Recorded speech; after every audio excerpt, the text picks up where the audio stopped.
அன்றங்கேயொரு நாடு இருந்ததே, அந்நாட்டில் ஆறு இருந்ததே. ஆறு நிறைய மீன் இருந்ததே, மீனும் முழுகிட குளிர் இருந்ததே. அன்னமிட வயல் இருந்ததே, வயல் முழுவதும் கதிர் இருந்ததே. கதிர் கொத்திட கிளி வந்ததே, கிளிகள் பாடும் பாட்டு இருந்ததே. அந்நாட்டில் நிழல் இருந்ததே, மண் வழியில் மரம் இருந்ததே.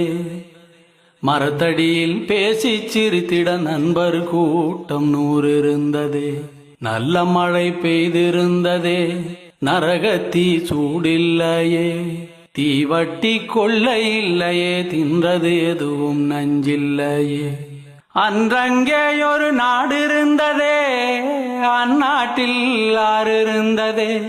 ஆறு நிறைய மீன் இருந்ததே, மீனும் முழுகிட குளிர் இருந்ததே.